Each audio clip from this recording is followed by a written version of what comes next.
बेमतरा में घड़ी चौक में भीम रेजिमेंट के दर्जनों कार्यकर्ताओं ने कैंडल मार्च निकालकर मृतका तनु कुर्रे को श्रद्धांजलि दी है। बताया जा रहा है कि ओडिशा में तनु कुर्रे की गोली मारकर हत्या कर दी गई थी। इस घटना के विरोध में भीम रेजिमेंट के कार्यकर्ताओं ने जिलाध्यक्ष अविनाश घृत लहरे के नेतृत्व में बेमतरा के जिला मुख्यालय में कैंडल मार्च निकाला। साथ ही हत्या आरोपी को फांसी दिए जाने की मांग उठाई है।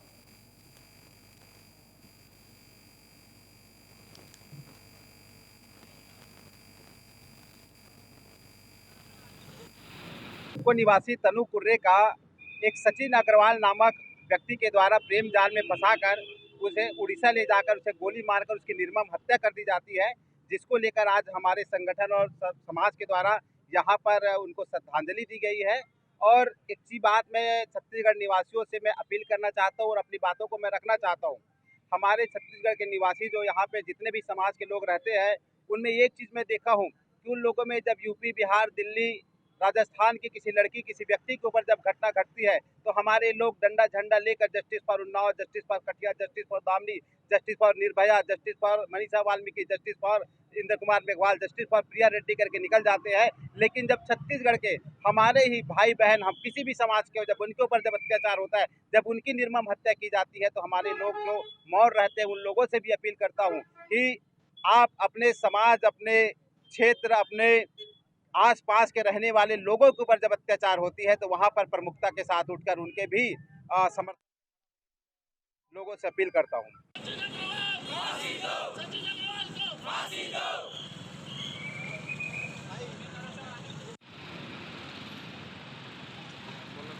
आगे जल्दी आप लगा रहा हूँ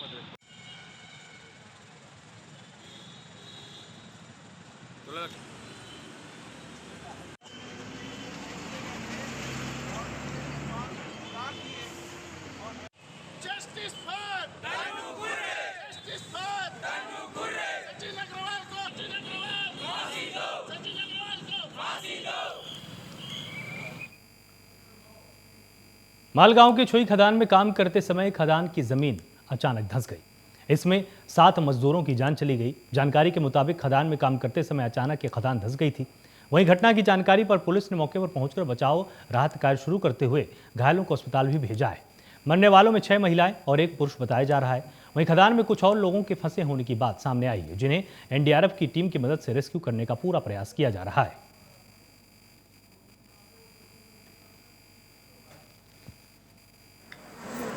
मालगांव की कुछ परिवार के लोग यहाँ पे छुई निकालने के लिए आए हुए थे और इसी दरमियान जब वो छुई निकाल रहे थे तो ऊपर से जो मिट्टी थी वो गिर गई, जिसके कारण दबने से अभी तक 7 लोगों की मृत्यु की पुष्टि हुई है।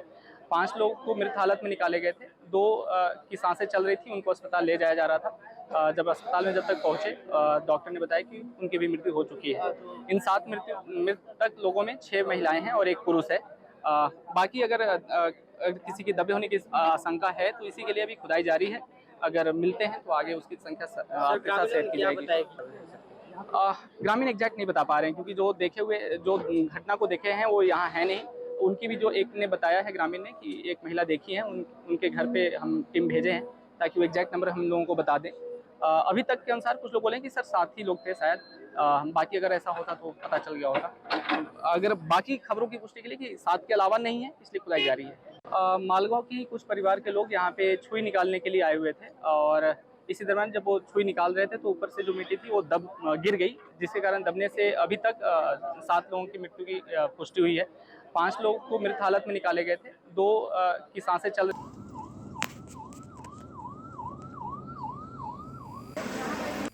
बेमतरा में बीजेपी ने बिजली बिलों को लेकर बिजली दफ्तर का घेराव किया। इस दौरान प्रदर्शनकारियों ने नारेबाजी करते हुए कार्यालय में ताला भी जड़ दिया। इस प्रदर्शन में बीजेपी युवा मोर्चा के सदस्य शामिल रहे। इस बीच बीजेपी कार्यकर्ताओं ने सुरक्षा निधि के विरोध में मुख्यमंत्री भूपेश बघेल के खिलाफ भी प्रदर्शन किया, नारेबाजी की।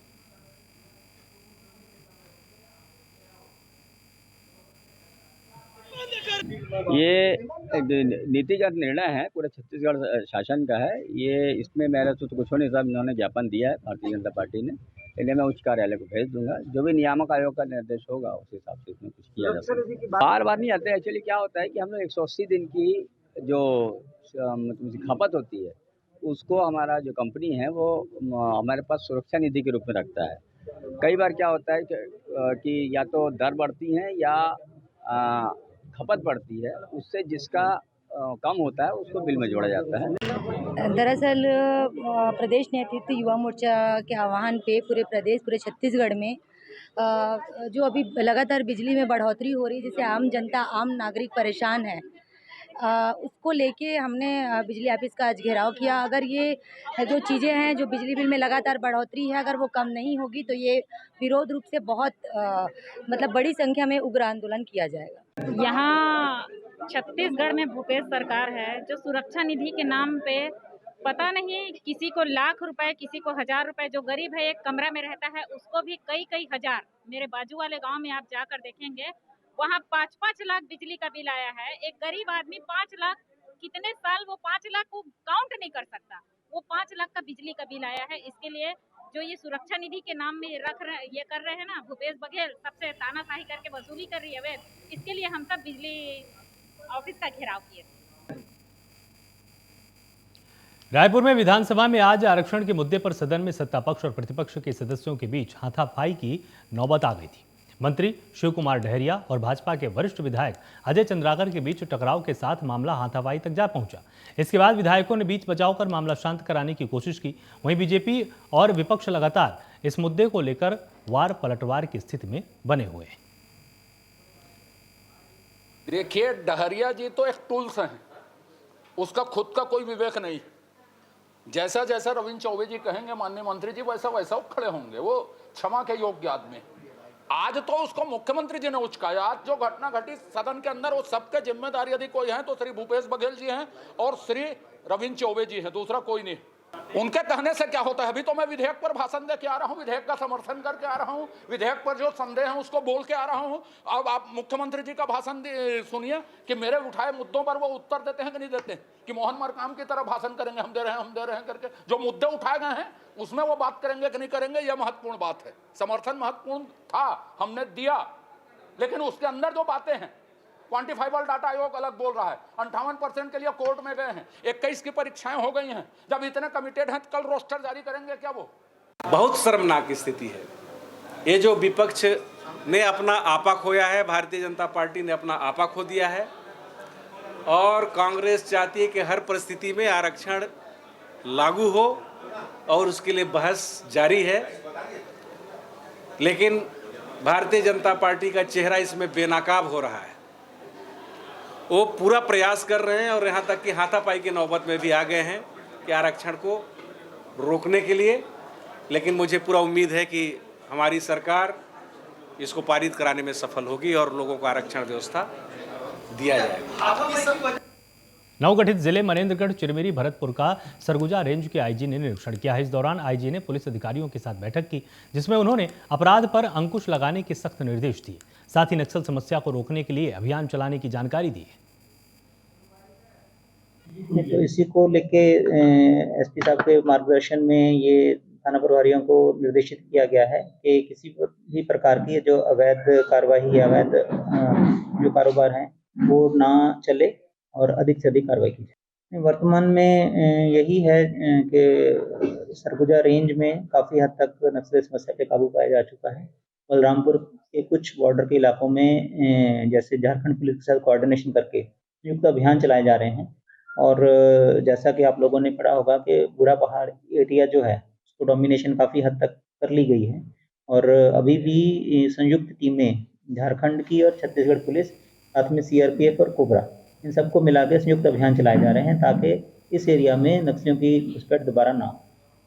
कोंडा गांव के फरस गांव में स्कूली छात्रों के 1 दिवसीय कैंप भ्रमण कार्यक्रम का आयोजन किया गया, जहां बच्चों को सेना के बारे में जानकारी देते हुए उन्हें कॉपी किताब वितरित किए गए। इस अवसर पर आईटीबीपी के जवानों के बीच वॉलीबॉल मैच का आयोजन भी किया गया, जहां बड़ी संख्या में स्कूली छात्र छात्राएं मौजूद रहे। और इन बच्चों को आगे नवोदय विद्यालय में, सैनिक स्कूलों में और दूसरे शैक्षिक संस्थानों में भर्ती के लिए हम काफ़ी प्रयास कर रहे हैं। और इसमें हमें स्थानीय लोगों का, बच्चों के अभिभावकों का और शिक्षकों का पूरा सहयोग मिल रहा है।